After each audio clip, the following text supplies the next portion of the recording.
Right. Well, it is now my pleasure to introduce our main speaker, Cara S. from Los Angeles.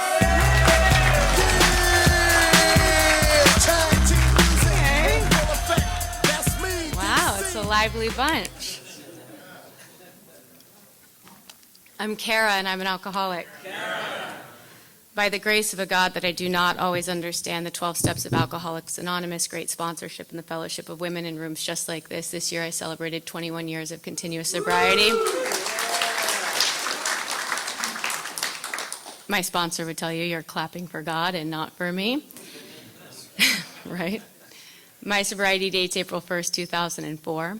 I have a sponsor. That sponsor's name is Sam O. He knows he's my sponsor. We speak regularly. He has a sponsor who has a sponsor. I have 14 sponsees, 22 grand sponsees, and I think 5 great grand sponsees. I have a home group, which is the Camden BYOB meeting of Alcoholics Anonymous. We meet on Mondays at 7 p.m. at Cedars-Sinai, which is a hospital, but they do let you leave. So if you're ever in the area, please join us. I've worked all 12 steps of Alcoholics Anonymous. I'm in a continuous relationship with 10, 11, and 12. I have commitments at meetings. I tell you all this not to tell you how great I am, but to tell you how fucking sick I am. Okay, it takes all of those things to keep this alcoholic sober one day at a time. The big book of Alcoholics Anonymous is very clear. I have a daily reprieve contingent upon the maintenance of my spiritual condition. If you're new and you don't know what that means, it basically means I cannot stay clean on yesterday's shower. I share that for 2 reasons. The first is so you know how sick I am, and the second is because my sponsor says if you don't get anything else from what I have to say tonight, at least you'll know what I do and that it works. Alcoholics Anonymous is the greatest thing that ever happened to me. The person who's standing in front of you right now is not the person who walked into these rooms 20 years ago. Everything I have is a direct result of Alcoholics Anonymous. And when I first got sober, long-timers like Darren used to say to me, this program works on one caveat. You have to be willing to work it. So I hope tonight you're willing. I want to thank Scott for asking me to speak, even though it was the absolute last frickin' thing I wanted to do tonight. I came up from Los Angeles and I checked the Waze and it was 1 hour and 20 minutes and I can't think of one thing more that I wanted to do than get in that car, or less than get in that car and drive all the way up here. But I did it because everything in my life is a direct result of Alcoholics Anonymous, and I have what we call the gift of desperation. So if you're new, I wish that gift upon you. I hope you've made your last phone call. There's no more money coming in. No one's answering. You got nothing left. You're sitting here and you're feeling like shit, because then maybe you'll stay. Maybe you'll stay. I want to thank my friend Darren for coming up. You know, if you stay around the rooms long enough, you'll make friends, even though you probably don't want any. And I'm so grateful that I have friends like you, although I told him when I first saw him when he walked in tonight that I had a resentment against him because last night he was in Los Angeles speaking at a meeting and he didn't bother to tell me that he was there. And because I want to make everything about me, I was like, fucking asshole, I thought we were friends. He didn't let me know. He was like 10 minutes away because I need you guys. You know, I need you guys and I need to hear your stories. And I'm so grateful for the rooms of Alcoholics Anonymous, for men like Darren who make me feel safe, for women like you who show me how I can walk through anything. Everything that I am today is a direct result of that, and so I'm so grateful to be here. An hour and a half drive is a small price to pay for my life. You know, when I first got sober, I got a sponsee calling. When you have 14 of them, they call throughout the day, and thank God, because my favorite thing to think about is me. You know, my favorite thing to do is have a conversation with me about me. You know, I don't even need anyone else to participate. But thank God, because of you, I get outside of me. You know, because I have a disease that centers in my mind. Talks to me in my own frickin' voice. Doesn't say anything kind. It doesn't say things like you're beautiful, you're smart, you're funny, people are gonna love you. Quite opposite. You're a piece of shit, you're ugly, you're stupid, no one's gonna like you, should probably just stay away from. You know, when I first get asked to speak at meetings, my first thought is I'm going to go and I'm going to give the best frickin' share that anyone in Alcoholics Anonymous has ever heard, okay? I'm going to get a standing ovation. They're going to be like, Bill Cleveland, who? Chuck Chamberlain, what? Darren, We're going to have Cara S. come back to that meeting and speak week after week because she brings the knowledge. And as soon as I'm done having that thought, you're the biggest piece of shit. You don't have anything to say. They're going to get up, start packing up the chairs. boos are going to be coming from the front door. I mean, never in my life have I ever heard anyone booed at Alcoholics Anonymous, but in my story, I'm getting booed. You know, they're calling Scott, and they're just like, you don't know how to pick speakers. We should have just had Darren for the 45,000th time that he's probably spoken at this meeting. You know, because I either got to be better than all of you, or I got to be the biggest piece of crap not worthy of any of you. I don't know how to just be. That voice, man, it talks to me. It talks to me, and its main goal is to separate me from you. You know, my fundamental problem is there's not enough God between you and me. There's too much frickin' me between you and me. You know, and thank God I have tools today. I don't have to listen to that voice. I get to come, I get to be, and I get to realize it's not about me.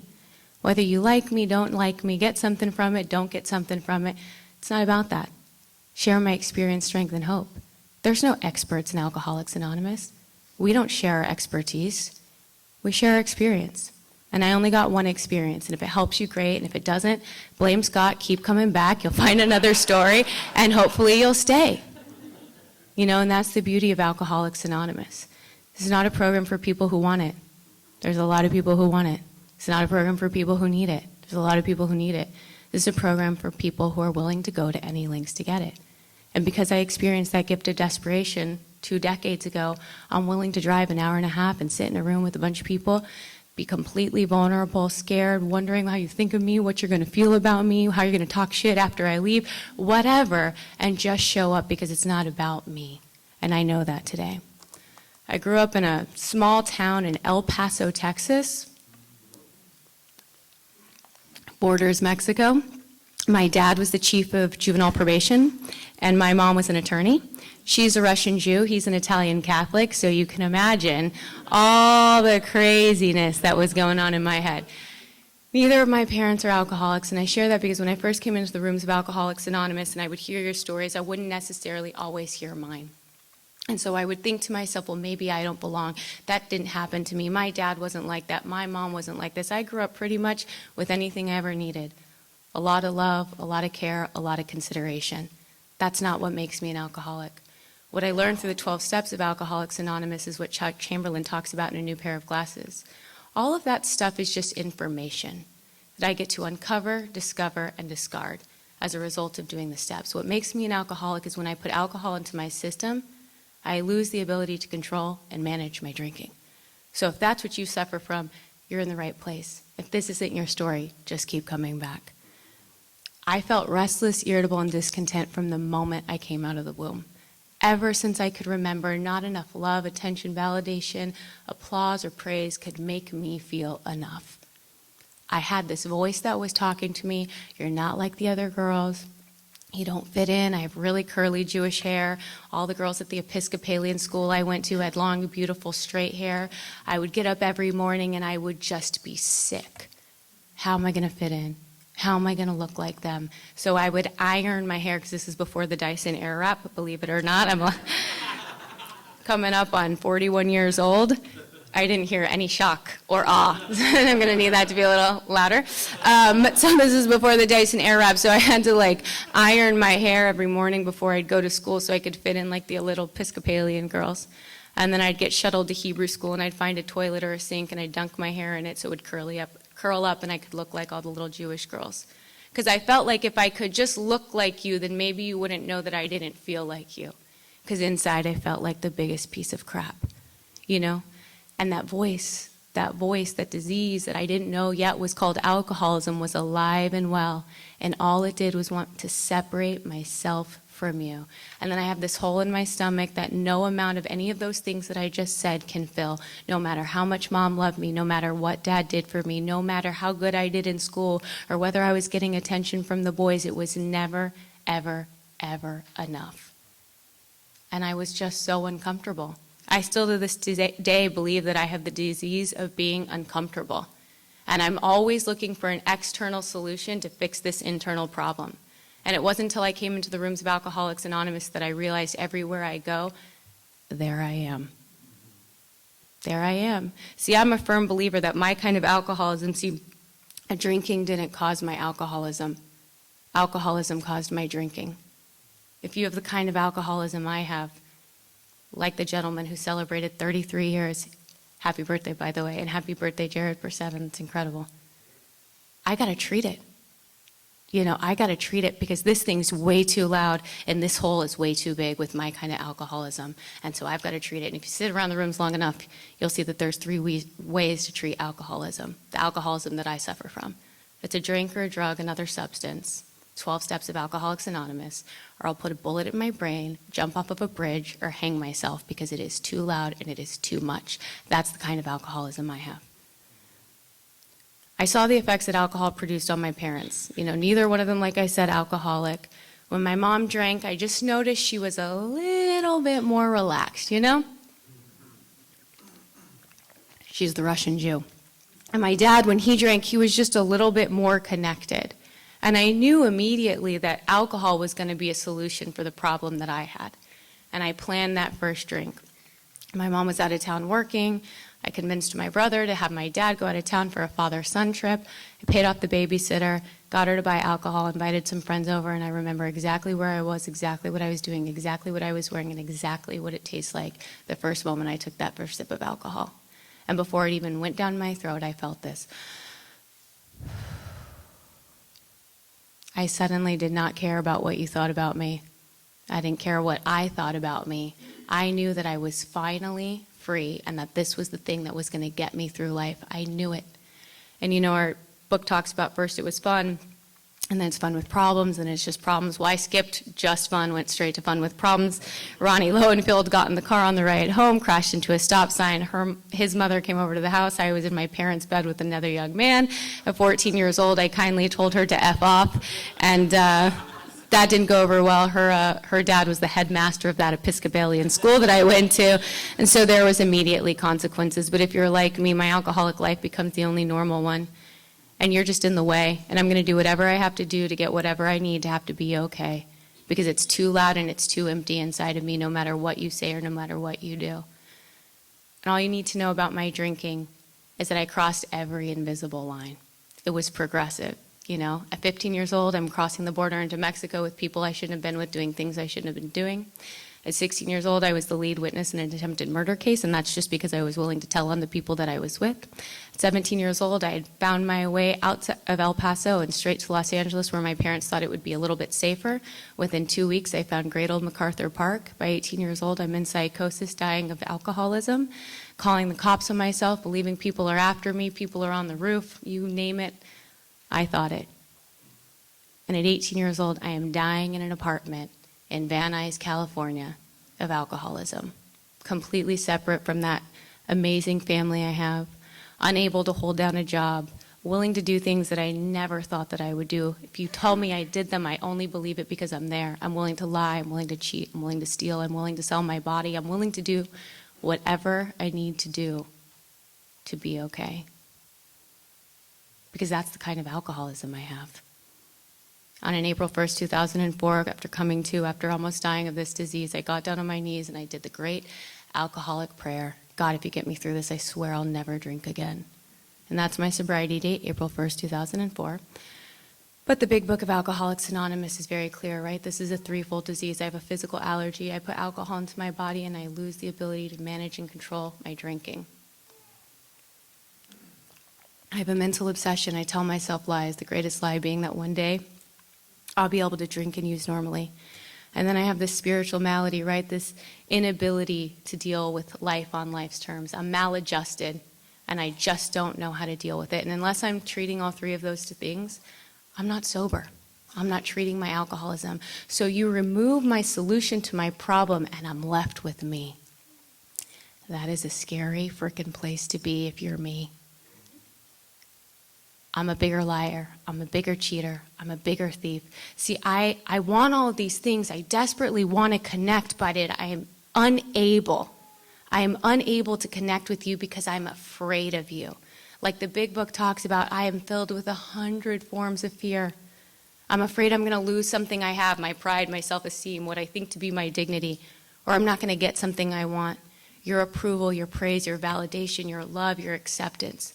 So all this time I'm trying to connect with you, but I don't know how to connect with you. See, I don't know that in order to be in a relationship, I have to be someone who knows how to be a partner, or that in order to have a job, I have to be employable, or to have friends. For the longest time, I was one of those girls like, oh, I'm a guy's girl, No, guys are easy. I know how to deal with you. I know what you want. You want one thing, but women, connecting with women and being vulnerable with women, I don't know how to do that.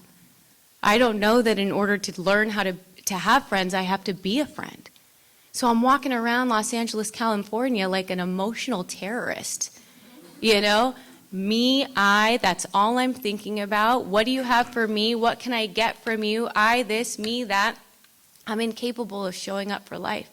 And I am stone cold sober, free from any substances. And that's the gag about alcoholism. It's not about how I drink. The book talks about it. It's about how I think. It's not just my body, it's my mind. So one day I'm standing up at the Coffee Bean at Fairfax in Santa Monica, which is now a Starbucks, if you've ever been to that area. And I'm sitting around at, I think, 10 a.m. on a Tuesday, because that's where you go when you're unemployable, have no friends, no family, and you're looking for some free coffee and, maybe an empty muffin roll or something. And this beautiful man, see, my higher power, he knows how to speak to me. He's like, I'm going to give her a hot guy, because that's what I need in order to pay attention. And up the steps of this Coffee Bean comes this guy. He's wearing all white. To this day, he's the most gorgeous man I had ever seen. And he had a peace about him, a serenity that I had never really experienced before. And he walked right up to me and he introduced himself by his first name only. And he asked me if I wanted to have dinner that night. And because I was unemployable, couldn't feed myself, didn't have any friends, a relationship with anyone in my life, I said yes. And we went to dinner that night. And the waitress came over and she said, do you want anything to drink? I said, oh, I don't drink. He said, oh, are you an alcoholic? I was like, oh, I think that's a little personal for a first date. No, I can't drink because I can't control it, right? Step one, I didn't even know it. And he said, oh, I don't drink either. I was like, oh, okay, great. We had our Diet Cokes and that meal, and I went home, and the next day he texted me and he said, hey, do you want to go to a meeting? And my first thought was like, wow, this is moving quickly.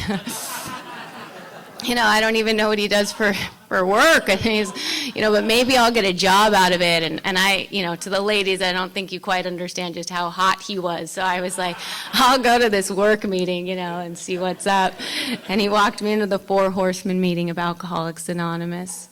That meeting's no longer around, but if you know that meeting, you know that it was at the top of Mulholland, and this was also before Uber and Lyft. I'm really dating myself. And we walked into this room, and there was like 400 of you. It was probably more like 150, but it felt like 400 of you. And I was stuck at the Jewish Community Center, Stephen S. Weiss Temple, which I hadn't been to a temple since, back in the day when I blamed God for everything that was wrong in my life. And I was stuck. And you guys were holding hands, and you were passing a basket, and you were chanting, and you were happy, and you were putting money in that basket. And I was like, oh, this is what's wrong with him. He's in a cult. Great. But I was stuck, and thank God I was stuck. There was a guy by the name of Danny T. who was speaking that night. And I don't know if you know Danny. Maybe if you're a long timer, you know who he is. But let me just paint a picture. He doesn't look anything like me. He's probably about 40 years older than I am. He has long hair and a handlebar mustache, and he served time in San Quentin, and he sold drugs, and he shot smack, and nothing about his story resembles anything like mine, except when he talked about his relationship with alcohol. He said that his relationship with alcohol had saved him from himself, and that at a certain point in time, that relationship stopped working. He was unable to control and manage his drinking, and as a result, his life spiraled out of control. And then he talked about walking into the rooms of Alcoholics Anonymous and getting a spiritual toolkit that allowed him to be happy, joyous, and free. And for the first time since I took that first drink, I experienced the phenomenon of hope. And I thought, if it can work for this guy, then maybe it can work for me. And that guy was really hot, and I knew he went to those meetings, so I went home and I Googled Alcoholics Anonymous in West Hollywood, California, and I went to a bunch of meetings chasing around this guy, which then my sponsor later told me is called stalking, and I wasn't allowed to do that anymore, but it worked. He 13-stepped me, which I really don't recommend, and if you don't know what the 13th step is, ask your sponsor. they say it's not a great idea, and when I sponsor young women, I tell them the same thing, because I can't have any distractions. I can't have any distractions from my alcoholism, but for whatever reason, I walked into the rooms of Alcoholics Anonymous. I couldn't stand any of you, and I didn't like most of the meetings. But something happened when I was sitting in the room and I was hearing your story, whether I liked you or your story or not. I saw that you had something that I didn't, which was freedom and serenity. And I was so desperate for that freedom and serenity that I just kept coming back. He told me to get a sponsor, and boy, did I not want a sponsor. I really didn't like anyone telling me what to do. What's that saying? It's like you can always you can always tell an alcoholic, but you can't tell them much. Like, that's me. That's the kind of alcoholic I am. I'm like, no, thank you. Defiance is the number one characteristic of the alcoholic, and I found a sponsor who knew exactly what I needed. She told me to sit down and shut up. She said I didn't have anything that she wanted, and so if I wanted what she had to do, what she did, and if I didn't want to do what she did, no problem. But then what did I need her for? And that scared me, because I knew I needed something other than me, because I knew I was going to kill me. She said, God gave you 2 ears and 1 mouth, so listen more and talk less. And I'm so glad she told me that. And that's the kind of sponsor that I am, so don't come and ask me if you want me to sponsor you after the meeting, because I'm a real pain in the ass, because I take this thing seriously. I love Alcoholics Anonymous. It has changed my life, and I have been carried through experiences in my life on the backs of women when I could not carry myself. But the path of this that I have walked has been paved with people who thought that they could go outside these doors and come back in, and they never fucking make it back in. They never make it back in. It's not because they don't want it. It's not because they don't need it. It's because we have to earn the seat. We have to be willing to do what is suggested. That is my experience. I host a book study at my house on Tuesdays for the sponsorship family. And the girls that I sponsor, grand sponsor and great grand sponsor. And it's a literature meeting, and we read. And there was this wonderful woman by the name of Kylie. She's 24 years old, and she'd been trying to get sober for a really long time, And she would sit in that room every Tuesday night, counting days, 30 days. She was coming up on 45. She got that, 50. She's coming up on 60. And it was the Tuesday before her 60-day chip. And we were talking about the literature, and she was like, I know I don't have another run in me. Like, I know that if I go back out there, I'll die. And I'm so lucky that I have Alcoholics Anonymous and a father who's 5 years sober. I know that this program works. I have the experience. She's like, I really want it this time. I really want it. And I believe her. Saturday comes, she walks up to the podium, she takes that 60-day chip, and Monday she's dead. It's alcoholism. There's the line in the book that I can't quote, but you probably can, which is, it is not sufficient to bring back the memory, yes, of the last drink from even a week or a day ago, whatever that line is, right? I'm incapable of remembering what that pitiful, incomprehensible demoralization is, because I have a disease that doesn't just center in my body, it centers in my fucking mind. And I was cursing, and then I remembered, oh, you're on YouTube, and you're in a church, and I was like, you should probably clean it up. But, sorry, Mom and God. But right, it's like, that's the truth about alcoholism. I can want it today. I can show up today, but I'm a firm believer in my experience that time is not a tool. I think, Jared, you were the one who said you have a life full of quality, not quantity. That's how I look at my time. I can stand up here with 21 years, but untreated, I will act like I have 21 days. It's just the kind of alcoholism I have. It demands treatment. I have to work an active program. So I walked into those rooms, and I got that sponsor, Laura, that I really didn't want, and she took me through the steps of Alcoholics Anonymous. And my life changed. It was transformed from the inside out. We have a great friend, Wayne Butler, who talks about the way the steps are laid out Steps 1 through 3 are the steps of desperation. I have to be so desperate that I'm willing to take it. 4 through 9 are the steps of restoration. I am restored to sanity. 10 through 12 is about transformation. You know, there's no end, in my experience, to the 12 steps of Alcoholics Anonymous. It's a continuation. There's nowhere I need to get. I have to continue to do this thing one day at a time. But if you're anything like me, you're terminally unique, so you think. You're different. I sat in these rooms and I listened to you guys tell me I had to do this thing one day at a time. I got this incredible life back. You know, I went from not having a job to having a career as a result of Alcoholics Anonymous. I was chasing around that hot white angel that walked me into the rooms of Alcoholics Anonymous. I was determined to make him my AA boyfriend, although he had like 13 other AA girlfriends, you know the type. And that didn't last, but I found another guy to fix the problem. You know, to fix the problem of being uncomfortable with me. You know, I started to get friends because I had done all this work in Alcoholics Anonymous. I remember doing step 4 with my sponsor and laying out all the things you guys had done to me, and she said, great, now let's look at what it's like being in a relationship with you. Not pretty. Not pretty at all.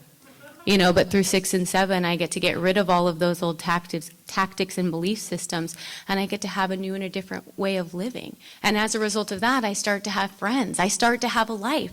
My life becomes so big, I'm like, thank you so much, Alcoholics Anonymous. But I don't need you anymore. I'm good. I got it. You know, I stopped showing up to meetings. You know, my sponsees start falling off because I don't have anything anyone wants. You know, the only time I'm showing up is to give you a cake or to take a cake because it becomes all about me again. I start having problems at work because I'm a circle upper, a following up, just checking back in. Let me tell you how I think it should be done. Turns out people don't really like that. They don't like being micromanaged, you know. Had another boyfriend, didn't really like the way I was talking to him because I'm always telling you what you should be doing, how you're wrong, what's not right. It's you. You're the problem. It's never me. So that falls off. The career that I have, it burns to the ground. And I'm here to tell you, you can hit a bottom in Alcoholics Anonymous, stone cold sober. But they don't have anything to blame it on. It's not the drinking, it's not the using, it's just me. And that's what happened. I built this life up in Alcoholics Anonymous, and then I burned it all down to the ground. And I did it stone cold sober, and the only thing I didn't do is pick up a drink or a drug. And I called one of those girls from that log cabin meeting at 1 p.m. on Monday through Friday, and I said, hey man, I'm in a really bad spot. I burned it all down to the ground, and I don't know what I'm going to do. I never was suicidal, but I totally understand the feeling of just wanting to blot it out because I was incapable of dealing with me in that moment. She said, great, I'm going to pick you up, and I'm going to take you to a meeting of Alcoholics Anonymous. And I was like, wait, I don't think you heard me. Like, I burned it all down to the ground. She's like, yeah, I know, I'll be there. We're going to go to Melrose in Mansfield at 7:15. It'll be great. There's a great speaker. And it was the last thing I wanted to do, but I got in that car, and we went to Melrose in Mansfield, and I can't tell you anything about who spoke that night, but I remember it was time for participation, and she leaned over to me, and she said, you should share. And I was like, you should work your own program. And then she was like, you should work one for yourself, you know, because I'm to the bitter end, you know, to the bitter end. I'm going to rely on me after I've gone 150 miles into a brick wall, because left to my own devices, that's what I do. The insanity of going to the brain that caused the problem for the solution. I mean, that's my type of alcoholism. I think I know. I think I'm different. Despite to the proof, you know, to the contrary, I'm still going to try and do it my way until I'm left completely with that gift of desperation. And my hand shot up in the air, and I walked up to the podium, and I said, I'm Cara, and I'm an alcoholic, and I didn't have anything to say for myself. And I ran to the back, and I started crying. And she followed me out there, and she said, you probably saved your life tonight, but you definitely saved someone else's. If you don't ever want to get back to basics, don't stop doing the basics. You know, the program of Alcoholics Anonymous, as it was explained to me, is the 12 steps of Alcoholics Anonymous. The fellowship is where we go to commune. That's what meetings are for, and it's great because I get to hear your story. But that's not a solution to my problem. I'm not getting it through osmosis. I got a new sponsor, and that sponsor said to me, you know, it's pretty crazy to be in a 12-step meeting and not be working the 12 steps. That made sense to me. So I started to do something different. I was spiritless and thorough. I wasn't there because I wanted to get something. I was there because I wanted to give something. And as a result, I have a life that I could never, ever have imagined. You know, and what my life looks like today is it's not perfect by any means. You know, and my God still talks through you, and thank God for that God. That God is very funny. I remember having last night a very enthusiastic debate with my husband. You know what I mean? And I knew I was totally right, as I always am. And we went to bed, and it wasn't really that pleasant of an evening. And I woke up in the morning, and I was like, oh, gosh, darn it. I have that call with that sponsee, you know, those calls that you never want to take, you know, because they're always talking about the relationship they probably shouldn't be in, or the job that should have fired them a long time ago, or the ridiculous situation in their life, and it's the last thing you want to talk about. But I get on the phone, and we're reading the 12 and 12, and we're on the 10th step. And it talks about arguing in the 10th step. And it talks about me the night before. Trying to win the fight. Putting you down to make me feel better. You know, I'm still an alcoholic through and through. It's just how quickly can I go from restless, irritable, and discontent to happy, joyous, and free. That's how I am able to determine my spiritual fitness. You know, it's not about drinking for me today. It's about my thinking and my behavior. You know, and I don't want to be the kind of alcoholic that's sober but miserable. You know that old timer that sits in the room? Not like Darren, or I'm sure Scott, or the gentleman with 33 years. You seem lovely, you know. But I'm talking about the old, curmudgeonous, long-timer. It's going to tell you how the meeting should be run. Birthday should be at the end, you know. Let's hold our applause for all the chip people. You know, I can get like that. You know, this is how it should be. You're doing it wrong. You know, I want to run the show. It's not our meeting. It's my meeting. You know? It's not our relationship. It's my relationship.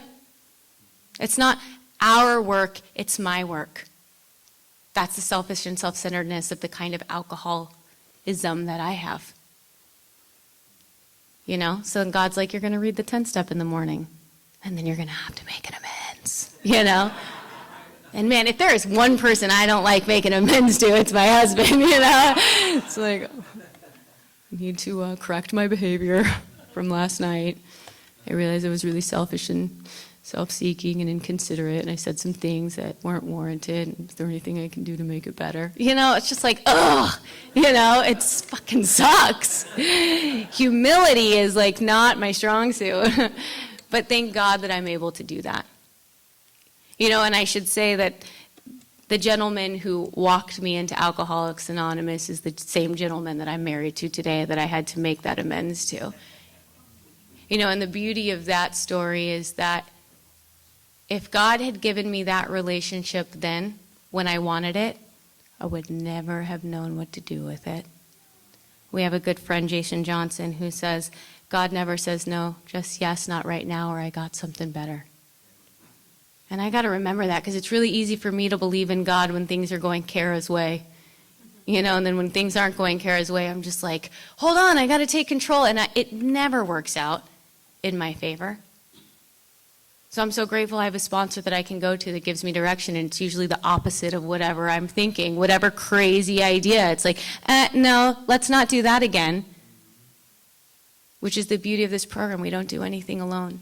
I wake up every morning, and I hit my knees, and I ask God to direct me and guide me on this day. I get on my knees, and I say a prayer. I say the 3rd step prayer and the 7th step prayer. And then I say the serenity prayer. I put the daily reflection in our gratitude list, and I watch the gratitude of the women I sponsor come in. And then I'm off on my day. It takes a lot to keep me sober, and sometimes that's not enough. You know, by noon, this is going, and I'm feeling untreated again, and I got to hit my knees. And I used to think the 11th step was prayer or meditate. I didn't realize it was like prayer and meditate, like they go together. Like my spiritual fitness is dependent upon how quickly I can get to God, because God's got to get to me before I get to you, or before my alcoholism gets to me. Because I wake up every morning with untreated alcoholism, and I have the kind of alcoholism that demands treatment.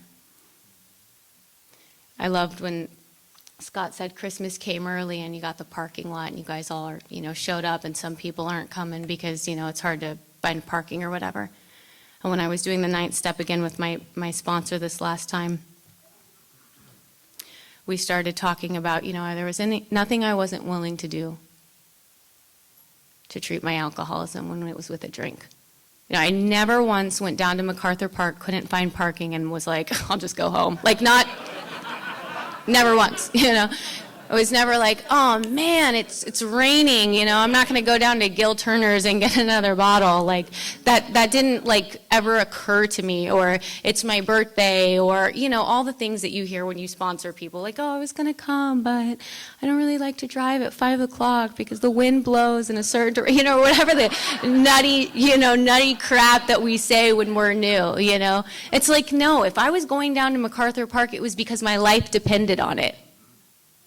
And I had to do whatever I needed to do to get okay and to feel okay.